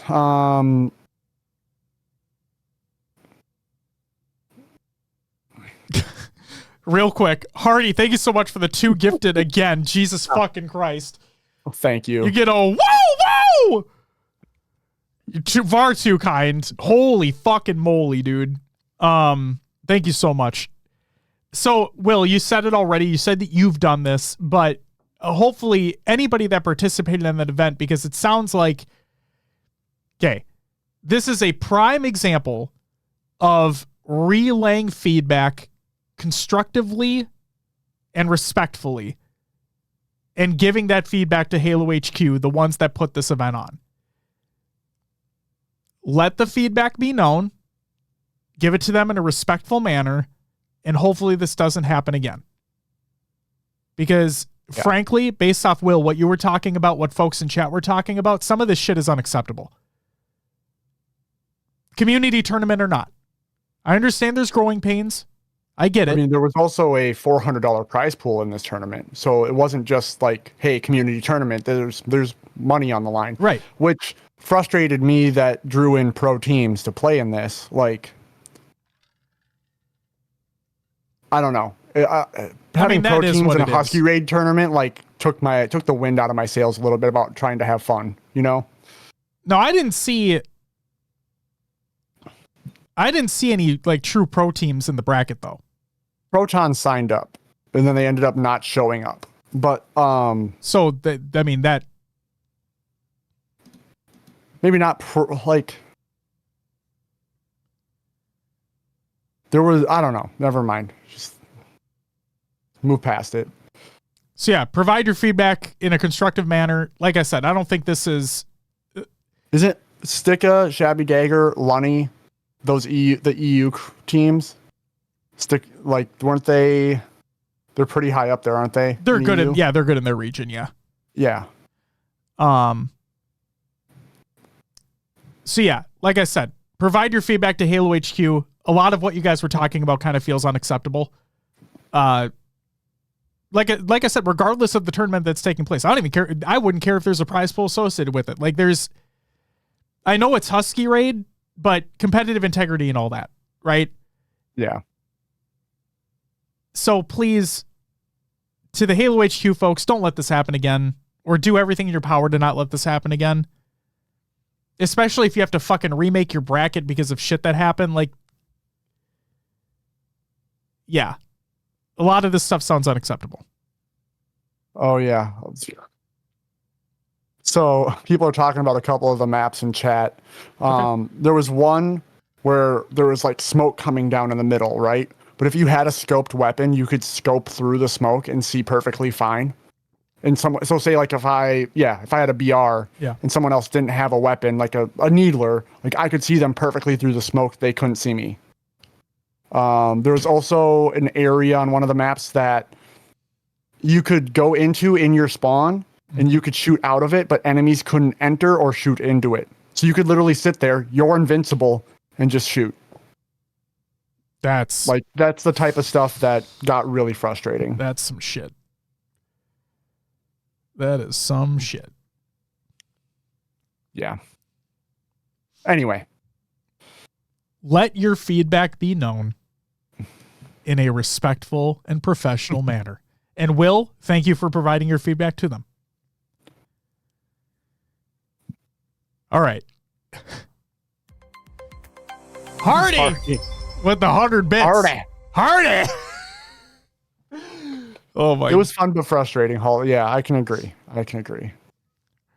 Hardy, thank you so much for the 100 bits. Greatly appreciated. And the fucking subs to you, crazy motherfucker. All right. Goddamn. All right. Will, shall we get into our topic this week? Sure. All right. The HCS Open Series week number 3 results. I included a link because guess what? It's finally on fucking Waypoint. Took forever, but they finally made the link. Jesus Christ. They added an article for the Open Series, like the Road to London. So all the last 2 weeks results are all included in that article if you want to like keep up to date with things that have happened. So go ahead and check that out. And then, Will, do you want me just to kick things off with Australia, New Zealand? We'll just go back and forth. Yeah, go for it. All right. So in Australia, New Zealand, 4th place was I'm BBR, which was Madsy Jr., Benji, and Benno. And 3rd was DSR, which is Crispy and Chef Spectre and Cheesin. Second was Fury, which was Noobles, Mito, Rated, and Divinity. And first was... Of course. Was... Gotta press the button. Absolutely have to press the button, which was Scoopmeister, Sways, Plasma, and Rice. Bracket included in the Google Doc, the show to the show, if you want to check that out. Go ahead, Will. Next up, Mexico. Fourth place went to Snam, which was Dolan, Pink Sakura, Atenus, and I think it's Negativity. That's what I would go with. Fuck yeah. Third, Team Gora Loco, which was Gora Loco, Bullet, Gambino, and Pool. Second went to Alpha Esports, Lore, Rorch, Strike, and Sepsters. And first went to SWAT Esports, Drift, Tapping Buttons, Noble, and Acid. Fuck yeah. What? Do you want me to take EU and then you can go through the NA? Sure. Just real quick, I want to add something here. This was another great, I know, like online notwithstanding, like this was another great grand finals to watch where it went through another bracket reset between SWAT and Alpha. These teams have been going back and forth these past few Open Series. So, again, just a really, really cool grand final. If you want to go check that out, please do. Went to a bracket reset. I think the first one was a game 5, and then the bracket reset, I believe, was a 3-0, but still good to watch. Go ahead, Will. And then for EU, fourth place went to Jump Out Gang, Sunrise, Zove, Millsy, Kimbo. Third, Mamma Mia, Flux, Yusuf, Mose, and Shad. Second went to Foe, Jimbo, Mighties, Ludum, and Chick. And then first was Quadrant, SLG, Snipe Drone, Sika, and Glory. It's their second week in a row, Will. Yeah, maybe they're gaining some momentum here. Maybe they are. The bracket and VODs for that one as well are included in the Google Doc, the show to the show. Check it out. So yeah, the HCS Open Series for North America. This is part number 1 because part 2 will be on Thursday this week, as a matter of fact. And then somebody had asked earlier, I'm going to get to that question. Don't think I forgot about it. In regards to like, why are they having some on like the weekend and some Sunday and Thursday? I want to talk about that briefly in just a little bit. So stay tuned. The teams that qualified for Thursday and the winners bracket side of things, where the first matchup is going to be Space Station against Shopify. So that's Eco, Legend, Bound, and Stellar against Mental, Suppress, Soul Snipe, and Cycle. The teams that go against each other every single week. Then we have Optic against Sentinels in the winners bracket as well. Optic is Trippy, Formal, Lucid, and Dead Zone. And then Sentinels are Booba-Dooba, Lethal, Precision, and Falcated. In the losers bracket, we have Cloud9 against Proton. That's Tusk, Sab, Suspector, and Septify against Talik, Druck, Manny, and It's the Last Shot. Then we have FaZe against Still Deciding. That's Snakebite, Renegade, Royal 2, and Frosty, which is their full team this time. Monster is not subbing in. Against Rami, Kignick, Diagram, and Collect. Then we have Native Gaming against Reversal Perfy, which is Gilkey, Barcode, APG, and Mickwin against Common, Cherish, Breaking Shot, and Haynes. And finally, we have Complexity against Bittersweet. Complexity is Descendant, Spartan, Huss, and Ryanoob against Mortally, Piggy, Yaxon, and Onvor. Again, bracket and VOD included in the Google Doc, the show notes of the show. So, the whole Sunday, Thursday versus Saturday, Sunday thing. I don't know the why. I know my preference, which is having it all on the weekend. And I think Snakebite during one of his streams today kind of said it in terms of like the pro player that has a consistent salary. I liked his take. Where, again, I'm paraphrasing here, but Snakebite basically said he doesn't care because he's getting paid anyway. He's just there for it. So again, from a spectator standpoint, I would personally like it to be over the weekend. Like have it, and Snakebite even said he could see it being a 1-day event. But regardless, like Saturday, Sunday, that's my preferred method. It's not, you're not breaking things up. Like, I know this is going to sound stupid, especially considering this is just online and doesn't necessarily matter because top 6 are solidified for London. But like a team that was hot, like, going into that Sunday, like playing through those games may not be hot anymore come that Thursday because they're waiting a fucking week to play. So I just, I mean, it also gives more time more time for teams to look at VOD and go over what they're going to do. Yeah, I personally like a Saturday, Sunday. You have your weekend of Halo, right then and there. Guys, how great would this be? Hear me out here. Will's going to fucking roll his eyes at this. How amazing would this be, guys? We have Saturday, Sunday tournament, right? Woo, it's fucking great, yeah. And then we have Pro League happen during the week with scheduled matches throughout the week. How great would that be? Will's like, I'm fucking out of here, dude. But like, that's... How great would that be? You know? How great would that be? Wouldn't that be fucking awesome? Where you have your Open Series or whatever the fuck it is over the weekend. You have your weekend of like tournament play. And then during the week, you have your scheduled matches. You'd know what's coming. Oh my God. It'd be great. We ain't fucking ever going to get that shit though. Oh. So there you go. But yeah, personally, Saturday, Sunday would be my thing. I would love that. Again, we don't know why. They literally did it where one week was Sunday, Thursday. The next week was Saturday, Sunday. The following week was Sunday, Thursday. Like, the fuck are we doing? So. But again, like Snakebite said in his stream, in the position that he is in, he's just there for the ride. He gets paid either way. So. Does LVT have any insight to the schedule since they're covering it? I saw that they were in chat. If you guys have any, yeah, I'd love Louis. to hear it. Yeah, Brandon. The update was the reason we had Saturday, Sunday last weekend. Well, they can go fuck themselves. It's fine. It's fine. Unto the Dead says, I don't like missing the good matches on a Thursday due to work. That's the thing too, is like, I feel bad for the players and the teams that are not in a position that a Snakebite or a Lucid or like any of those players are in. Because if it is a Thursday tournament and they are working outside of playing competitive Halo and they have to figure that out in terms of their job, that could be a pain in the ass. Could be. So I feel for them.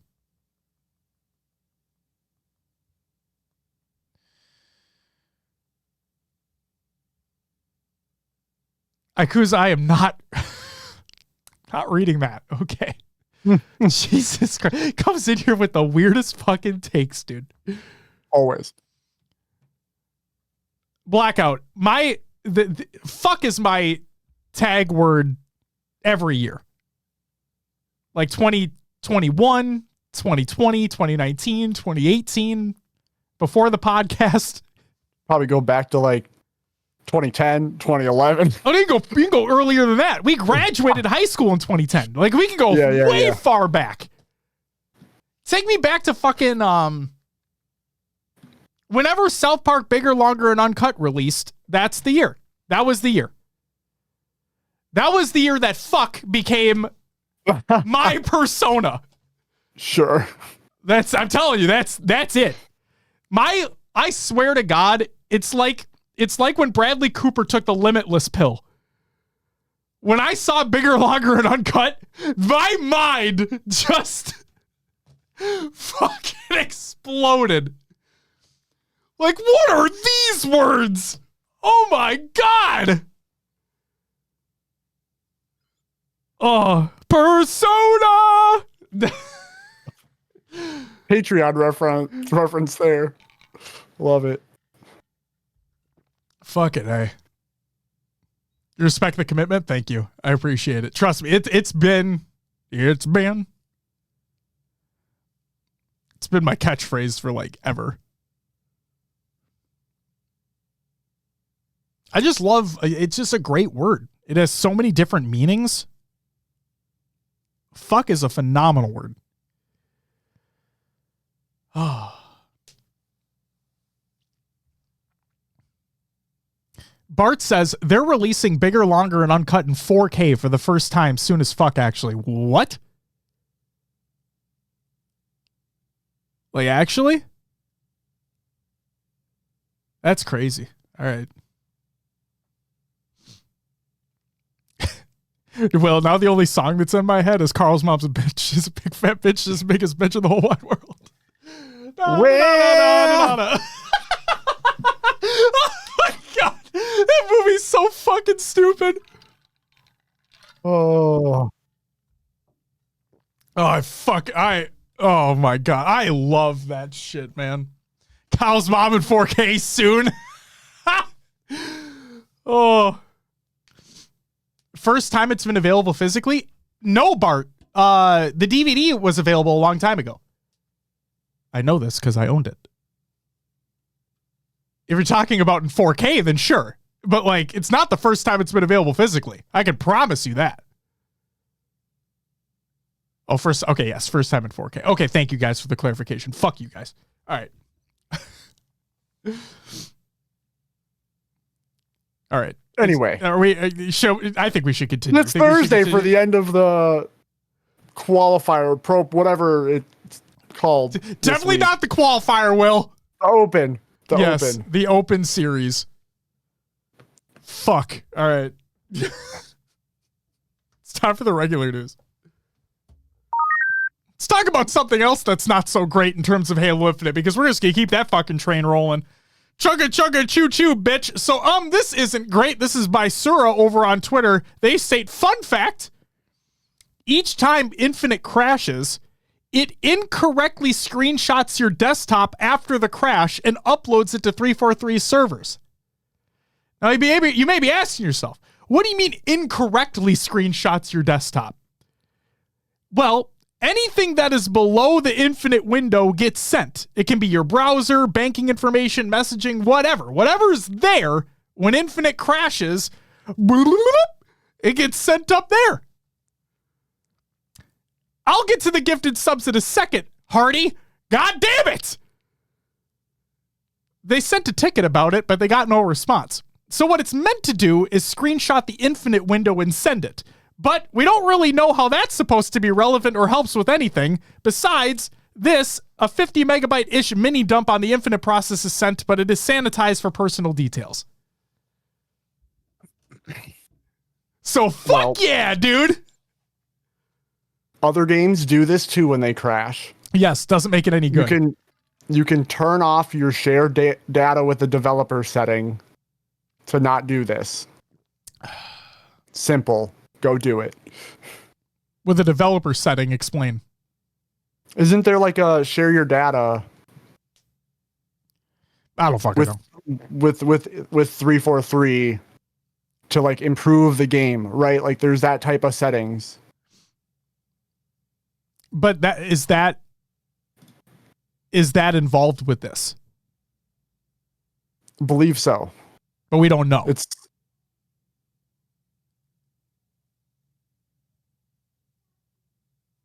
not 100%, but think that it has to do with it. Okay. Hardy says, you don't got to scream. I'll give you a pass. No, I have to. Hardy with the 5 gifted subs. You get a whoa, whoa, whoa, whoa, whoa. 17 on the day, by the way. Jesus Christ. Insane.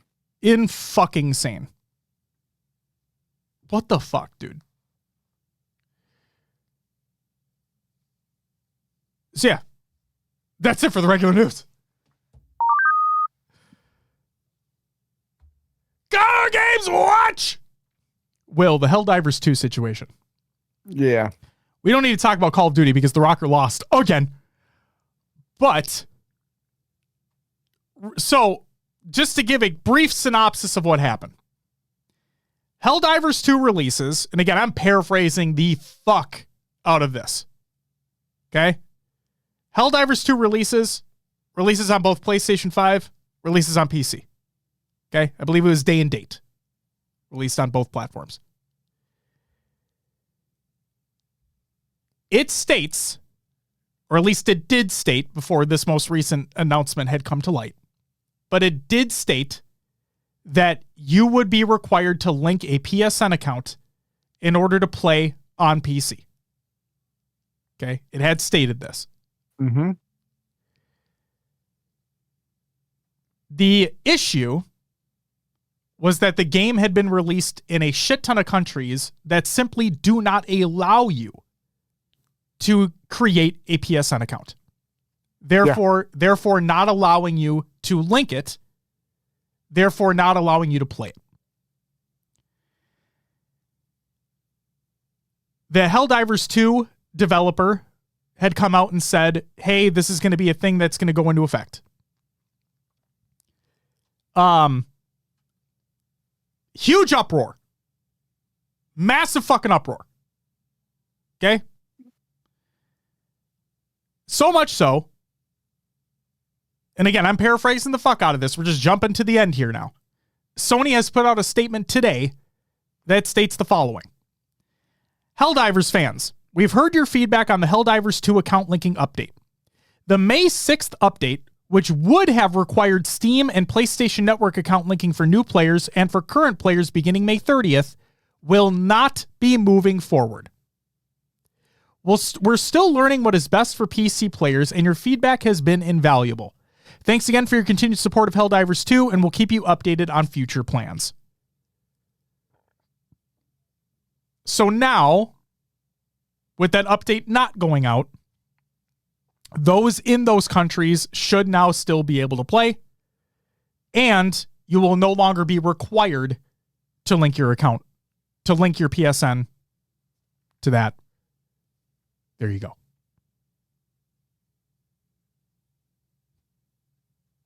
Yeah. I was watching Pirate Software, and he was talking about, some people say, you know, oh, you get extra backing of security because, and he was like, that has nothing to do with it. This is most likely like a way to get PSN accounts made. Data. But yes, the data, get data. Ikuza is 100% right. The game got review bombed, making it mostly negative, and then people have been reverting their reviews back to positive after the apology came out. So just another glimpse into someone actually making a change when the community lashes out, you know? Yes, indeed. Hardy with the fucking 100 bits again. Thank you so much for the bits. Hardy. Jesus Christ. Thank you. And yeah, Ikuza, there's a Hardy 30 and then there's a Hardy Senior. They're the same account. They're both his. Got it. Okay. He says he's not able to chat via one of them. So, if I'm not mistaken, Hardy, fair. you can correct me if I'm wrong. But Ikuza and Will, you guys said it got review bombed. It got review like fucking nuked. Yes. Yes. It was insane. It was insane. So, yes, I'm glad that Sony went back on it and are making it so they don't have to do it anymore. Now, the only thing I'm going to say is it felt like communication was poor. On multiple fronts, because I don't think, and I might be out of bounds here, but I don't think that the Helldivers devs are completely out of the I don't think they're out of the woods on this. I don't think that they're not fully to blame or anything like that, but I think they should own a little bit. That's all. Sure. I am very glad that Sony went back on this. Obviously, it shouldn't have happened in the first place. Let's be real about this. And for Ghost of Tsushima, which is releasing soon on PC, that will require you to have a PSN account linked for the multiplayer aspect of that title. Now, where that title is a predominantly single-player game, there is a co-op experience that released in its expansion. And so, yeah, if you want to be able to play that on PC with friends, you will need to link a PSN account. They are not going back on that. That has been stated. Sucker Punch has reiterated that. Sucker Punch being the developers of Ghost of Tsushima. So, just as a heads up.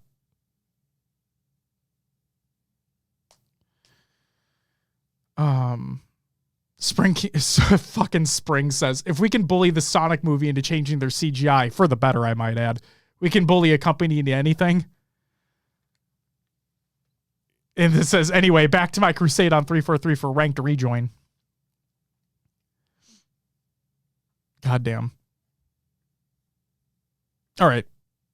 Yeah, the rocker is still shit. That's it for Color Games Watch. It's time for Will's Adventures of the Nailovers and other games too. Will, what did you happen to play over the last 4 days? Yeah, 5 I guess days? it would be just since last Wednesday, huh? Still playing Infinite, getting my daily Spartan points, and then played some Fall Guys just to chill on, kick back, mess around. A lot of times, Joey or Narwhal will hit me up, and I'm like, dude, I don't have a brain to play any sort of ranked or shooting game. He's like, Fall Guys? I'm like, yeah, chill on Fall Guys. So that's what I've been doing. That's it. That's all I've played. All right. What about you, sir? I played some Halo Infinite as well. As soon as the update released, basically played Firefight for the challenges. And I will say that while they did remove the customization item for the weekly ultimate, it was nice that at least for this week, like the weekly ultimate was just get 5,000 score or whatever the fuck it was. Yeah. So really simple. Easy. Yeah. Really easy, normal gameplay, whatever you wanted to play. It didn't matter. Like that was, I want to see more of that. I did have to switch out my splatter and enemy because I just didn't want to go into anything with vehicles. Yeah. And I seem to have at least one or two of those a week now. And I'm like, damn it. Like, hey, for what it's worth, I hate vehicles. For what it's worth, Firefight will get it done for you. Yeah, but that's a long match. It is, but it's also a good amount of XP. I could also just splatter an enemy, throw up a YouTube vid, and then just hold forward on the controller the whole time. Wow. Just be a great team player, Will. Love that. I don't blame you. I don't want to be there. 343's making me be there, all right? Trust me, I liked when they switched. I'm here so I don't get fined moment. Oh my God. Thanks, Marshawn Lynch. Appreciate it. So Hardy with the 45 bits and another 5 motherfucking gifted subs. Woo, woo, woo, woo, woo! Thank you for the gifted subs. Holy shit, dude. You're insane, man. What the fuck? Who doesn't miss get 5 kills with the Mangler? The Mangly Dangly, dude? I don't fucking miss that. I'm genuinely happy the changes that they made to the challenge system. Like, genuinely happy about that. But yeah, I definitely don't miss the get 3 backsmacks. Right. Now it feels as though, like, maybe sometimes it's get like stick an enemy Spartan or whatever it is, but it's usually just one. Yeah. Like get 1 stick. Or like get 1 headshot with the sniper. Or excuse me, I'm burping a lot over here. Shit. So yeah. But yeah, they definitely changed the challenges for the better. Absolutely. 100%. Fuck yeah, dude. But yeah, I didn't put it in here, but like I played more of Bollatro, more of that. Just been sinking more fucking time into that shit. And yeah. It's kind of it right now. I dibble dabbled back, and Will, if you didn't know this, I want to tell you this right now. I dibble dabbled back into some Star Wars Jedi Survivor, which if you did not know this, Will, it is now on Game Pass. So I have yet to play it. I know. That's why I wanted to let you know. Because I think we had said a long time ago that you had mentioned that it'll probably will eventually come to EA Play or whatever, or Game Pass or whatever, and here you go. Yeah. Perfect. I can finally play again. Fuck yeah. So yeah, I dibble-dabbled back in that a little bit. I will say this. Here's a fun bug that, thank God for online troubleshooting. Like, thank God for people who also had this issue, who figured out what the solution is. For those that have, like for those that are playing on Xbox Series X, or Series S for that matter, regardless, and you have the expansion card, right? Like the expansion SSD, do not install it on that. Okay? There is a broken audio bug, Will, that makes it, and I'm not kidding, like I was so weirded out because it'd been so long since I played it, but I know that they had released patches for performance and whatnot. I had it on my expansion card, and I tried launching it, and it happened for as soon as the game loaded up, as soon as I was in one of the locations and I went outside, the audio was just stuttering. And it would cut out completely and then come back, and it'd be a nightmare. Went online, and I'm like, there has to be somebody who's had this issue before. And lo and behold, I found a forum, and eventually in one of the posts I found, don't install it to an expansion card. So I copied it. Yep, I moved it over to the internal storage. Problem went away immediately. So please do not install it on an expansion card if you have one. Just make sure you have it on your internal storage, and you should be good to go. Hardy says, may I please ask, will you be doing a review show for after London? Also, I'll be at London as a Brit. I've waited for this opportunity. Would you fellas like a review like you requested last year for events you didn't attend or not? Hardy, yes. And 100%. Yes. Yes and yes. We do reviews of every event that takes place, regardless if we were there or not. So, and yes, if you are attending, for anybody that attends, we would love to hear your thoughts from a spectator standpoint being at the event. 1000% Hardy. So yes, please do send us that information, and please know that yes, we'll be doing a review of it. It's always our post show. We do a pre-show for every event, and we do a post-show for every event. So stay tuned. I also forgot. I don't know if I said this last week, but I've been forging. Oh shit. I have a hexagon. It's an octagon, but it's actually a hexagon because I wanted the lengths to be where you don't get red reticle on the initial spawn across from each other. So it's a little farther distance. Yeah. So it's really about holding your aim steady. But I've been putting time into forging a 1v1 hexagon. Fuck yeah. And I think it's pretty much there. The only problem I have is there's an issue where if I try to add lights, like just selecting the lights in the menu of objects will like crash infinite. So I got 4 lights on the map, and I said, you know what?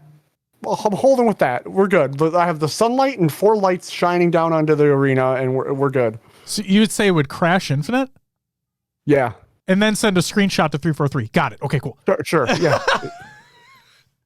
I said tie it all back. They have they have multiples of our after party graphic now. Wonderful. Speaking of the after party, that's a perfect transition. Hardy asks, I'm referring to the live review show you guys did after Arlington.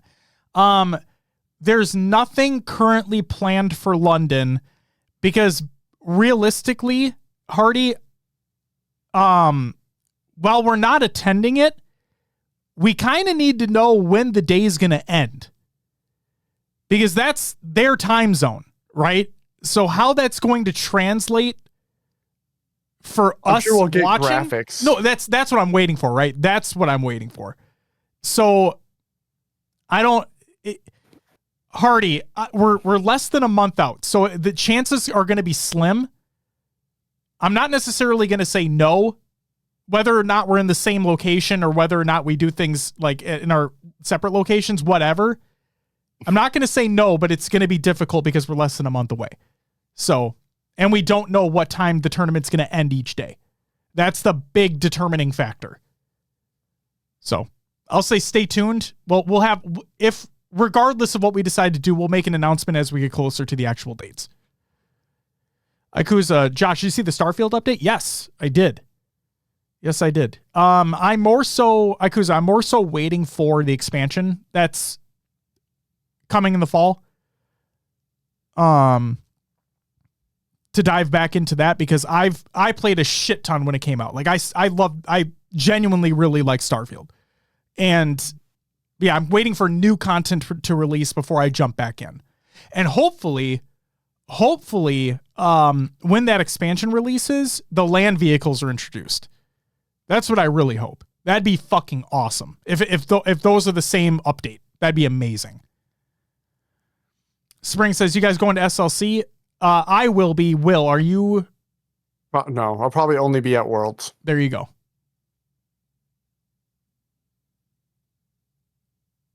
I'm really hoping it's really good. While I'm waiting, it's some grinding Fallout 76. Yeah, I've heard Fallout 76 is way better now than it was before. And they gave it away for free, Will, like via Prime reward. Yep. Yeah. So hopefully people didn't miss that opportunity. You can go to Atlanta too, since it isn't real. We don't know the dates yet, but yeah. Who knows? I hope that announcement, whatever it is soon. It'd be nice. Oh, well, I can just remove that then. I didn't know if you had a list or not, so. You're good. It's a really good MMO now. I should maybe give it a shot. I still am like dipping toes back into Fallout 4. Playing a little bit on the Steam Deck. It's a good time. All right. With that. Hardy says, it'll be late. I watched your Arlington Post show at like 3 a.m. UK time, so that's 10 p.m. Eastern Standard, which is 9 Central. That's not awful. Maybe do a recap or something. Honestly, it made the event twice as good for me to have that discussion after the days. That forum for discussion was a great addition. Hardy, that means the world that you said that. That means the absolute world that you said that, because that was literally the intention of what it was. That was why the idea and the execution happened in the first place, was exactly for that. To have an outlet for the discussion after the event had taken place. So thank you. Sincerely fucking thank you. Instinct says, as someone who has 100% of Fallout 3, New Vegas 4, and 76, 76 is a great game. Well, fuck yeah, dude, that's awesome. Danny Phantom says, once the Wastelanders update came out for 76, it's been great. On top of all the new DLC, gives it plenty of hours to play. Hell yeah. Maybe I should fucking check it out then. Because I also heard that like the community aren't shitheads. As in are not shitheads. I'm sorry if the aren't didn't come through on the mic. Elated says, believe it or not, I did download and listen to the after party episodes. Thanks for uploading them. Dart, thank you for the suggestion. Like I said, a lot of this, some of these ideas, like sometimes they just pop up and it's like, can we do this? Can we not do this? Right? The after party was I think it'd be a really cool thing to do. We've never done anything like it before. And I would love for there to be an opportunity for folks to not only like to get their drops if they miss them, but to have that conversation, right?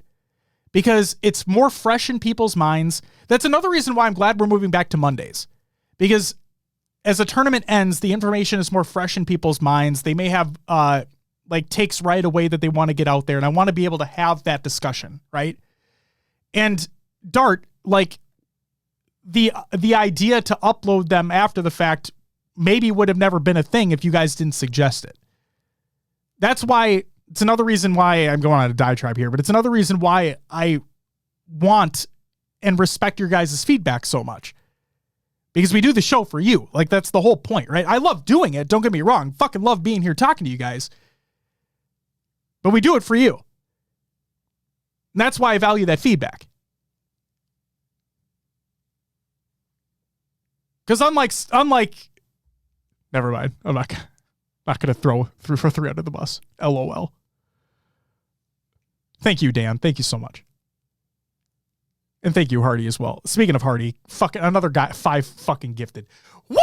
Come back to another 5. Damn. Yeah, he's going crazy, dude. Man's going crazy. Insane in the membrane. 27 tonight alone. Bethesda were basically forced to add donation boxes across the whole map because high levels kept gifting low levels. I was gonna say, Akuz, I've heard that the community is phenomenal in 76. There's no like there are not many grifters. People help each other out. I should give that game a shot, man. Danny, you agree? Awesome. Well, Instincts, he can fucking do what he wants to do. He's insane already. He's insane already. Holy shit. All the grifters moved on in your experience? That's good to know. I'm glad that's another game. Well, obviously we wish it released in a solid, complete state at launch. I'm glad that they have learned from their mistakes. I'm glad that they've kept on with it. And I'm glad that people are joining on. I think it like broke, obviously it broke its player records when it went free, like when they gave it away for free because of the Fallout show. Oh yeah. So yeah, good for them on that. And yeah, that's just awesome that they're keeping up with it. It's another reason why I have so much respect for the Elder Scrolls Online team, because they're also like, they just keep pumping out content for that shit too. It's crazy. So, it went from 30K peak on Steam to like 80K. That's awesome. Good for them. And hopefully people are liking it. Hopefully people stick with it. So, hell yeah. All right, with that, let's move on to some shout-outs. We talked about Snakebite and Onset earlier. Speaking of which, happy belated birthday to both of those gentlemen. Happy belated birthday to you guys. Shout out to everyone who followed and subbed during the live show. Holy shit. All right, we have Invasion, Nightmare, Drew.com, Hardy. Thank you all for the follows. Greatly appreciated. And then for the subs, we've got Fox with the 18-month, PD with the 11-month, Riz with the 11-month, Absent with the 9-month, Dunked with the 2-month, Hardy with the 5, 10, 15, 20, 25, 26, 27 gifted subs, and Hardy as well with the 245 bits. Thank you all so fucking much. You all get a woo! Holy shit. Wowzer Bowsers, dude. That's insane. All right. And then, can't forget about our lovely patrons. Speaking of which, to the GOAT patrons out there, I have contacted all of you, and I have received all the information from all of you, and I have sent out shipping confirmations for three of you. The other one we've already talked to. So, shout out to the GOATs out there. And for all of our patrons at the semi-pro and higher tiers, that includes Class, Bart, Blackout, Barnaby, Jones, Remedy Boots, Head Honcho, Watsy, Dakota, Christian D, Pancakes, Ashley, Voodoo Man, Rasta, Monkey Jr., Ricky Dersnag, Raider, Hater, Peanut, Butt, One Swole, Danny Phantom, Rizneck, Zarners, Obby Dam, Mr. Smiley, High Tech, Redneck, Goalie Sniper, The Only Neeb, Heavy Rainfall, and Elated Our Board. Thank you so very much for the extra support over on the Patreon. Hardy, there is a Patreon, ! Patreon in the chat. There you go. Will, do you see Danny's question in the chat? Yeah. I need to get moving.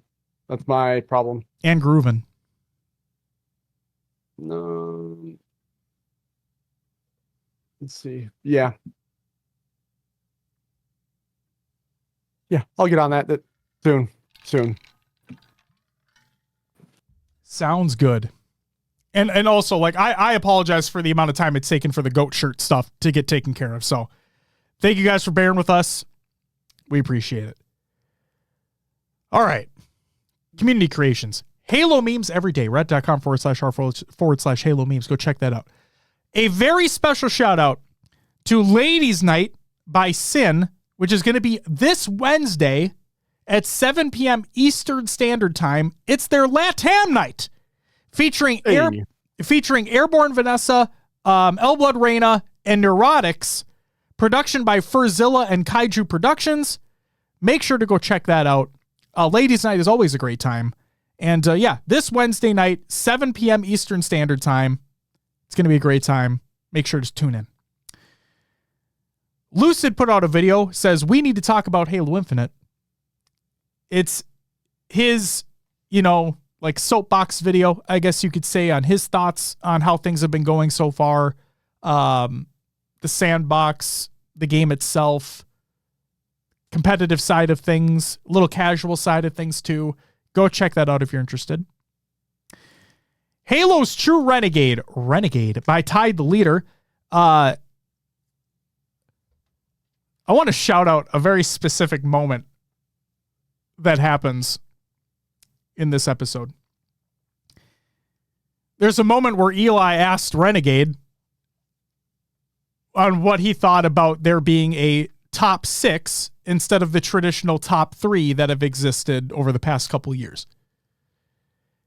And Renegade basically said what I've been saying for the longest fucking time, is that it's still the top 3 until proven otherwise on LAN.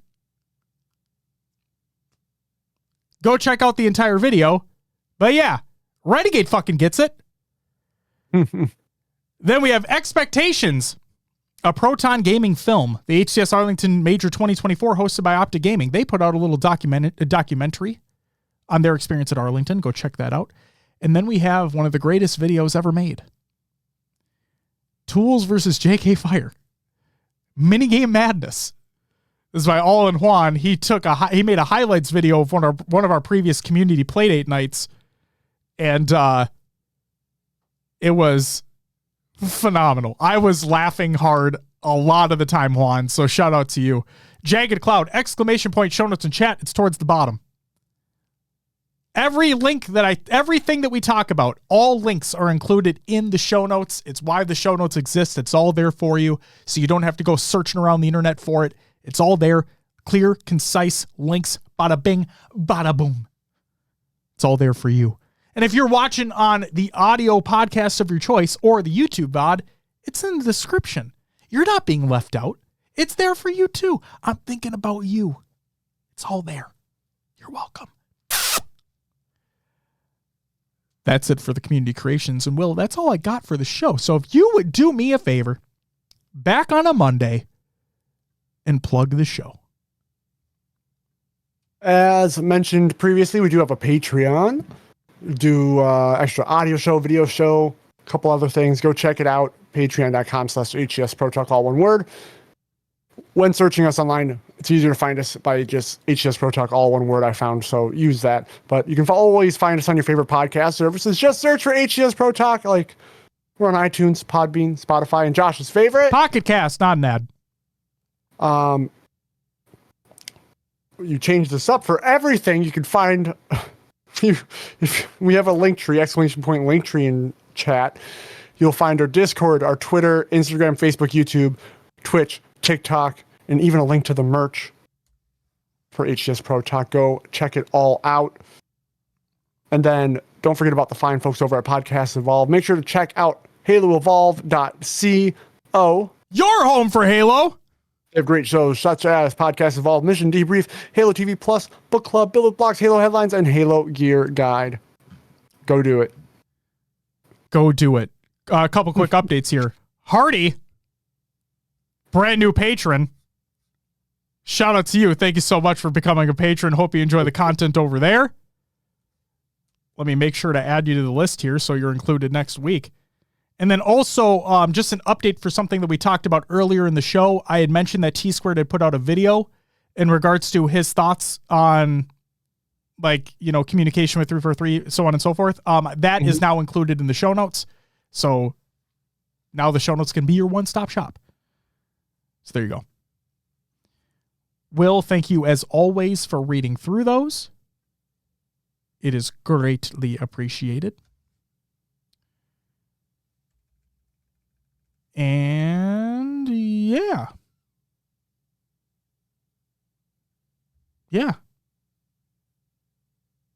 That's all I got. Yeah, man. Wolves game starting right now. I'm anxious but excited. Gobert's not playing. Yeah. His significant other may be having a child. So yeah.